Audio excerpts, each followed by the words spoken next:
Hello and welcome to Big Boy Airbrush Company's how-to videos. I'm your host, Bill Nyland. Please enjoy the following airbrush how-to video. Airbrushed Plane Part 1. This is our project for today. This is a full casted aluminum airplane, a specific replica for a sculpture that a customer wants painted to a specific detail. The sculpture is probably about 18 inches in size, weighs about 30 pounds, again, raw aluminum. So to begin this project, I originally sanded it with 320 grit sandpaper and applied a gray primer. And once that dried, I sanded it with 320 grit sandpaper wet to get a surface in ready for paint. So we will be now applying a silver metallic base paint to this.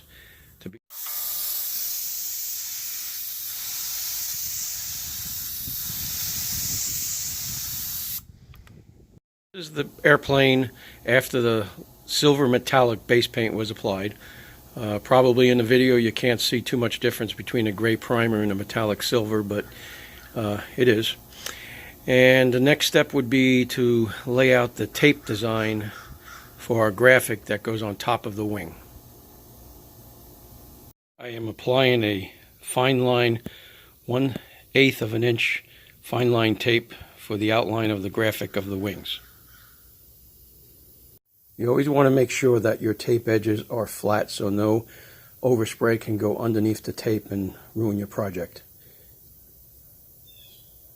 If you're confident that everything is masked off the way you want it, you can begin airbrushing the graphic in. Make sure that you put enough paint to cover it, because the orange I'm using here is a little bit on the transparent side, so it's going to take a few extra coats. Notice I'm using an overlapping spray pattern. The orange is painted. The next step will be the removal of the tape. Always pull your tape on a 45-degree angle away from your painted area, as to not pull in or tear into the paint.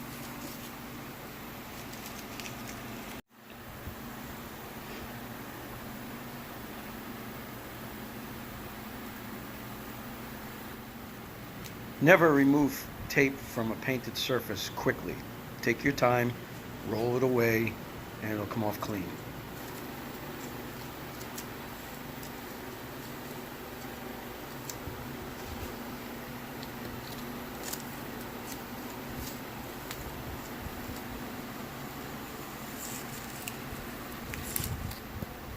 This is what the graphic wing looks like after the tape is removed. Next, we will be applying the NC flight numbers. For this part of the project, we will be using a stencil made from a computer in order to airbrush perfectly shaped and crisp numbers for the airplane on its wings. We will now mask off this stencil and spray the insides black. The stencil is masked off and ready to spray. If you notice over here, I did what's called a deflector. Instead of having to tape off the whole body, you leave it up a little bit, and it causes the overspray to deflect up and diffuse over and everything, so it doesn't get on your project. I've been doing it like this for many, many years. If you're not comfortable, you can always mask off the entire top. Now I'm going to apply the black paint.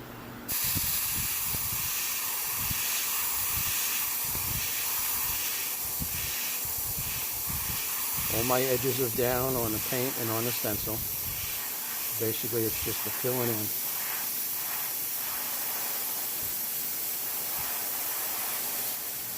Be sure all areas of the stencil are covered before removing your stencil mask.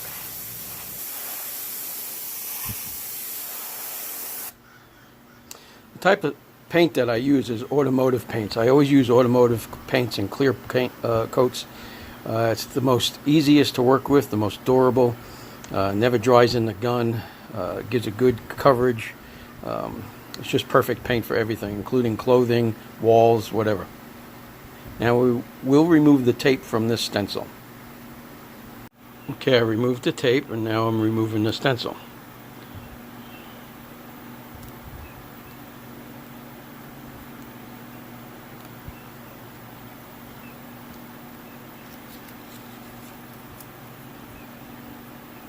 The inside of those numbers we'll have to get with a sharp knife.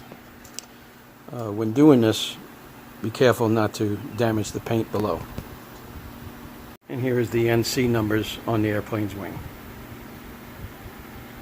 I have applied a stencil that I've made for the windshield of the cockpit. It's masked off and ready to spray. Specified that this plane, for historical reasons, was flying at night when it crashed. So instead of just painting the cockpit windows straight black, there is some yellows and greens and some white highlights in there to give the impression that the cockpit is illuminated from the inside.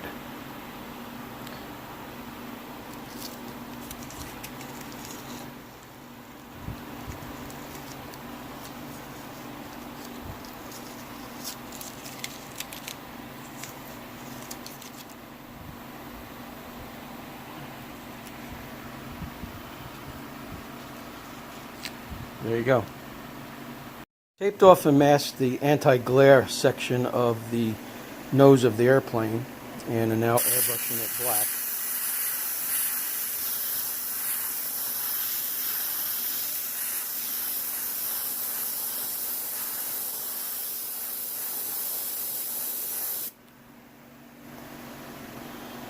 And now we'll remove the tape.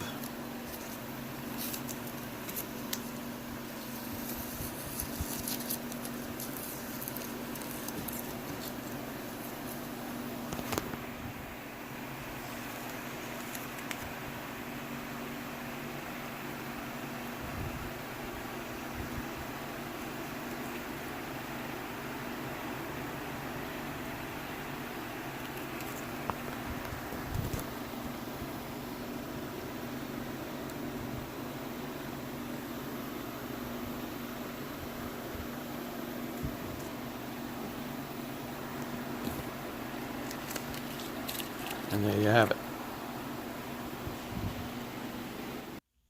Thanks for watching this video. Please visit bigboyairbrush.com. And also, please like and subscribe to this channel. Thank you for your support.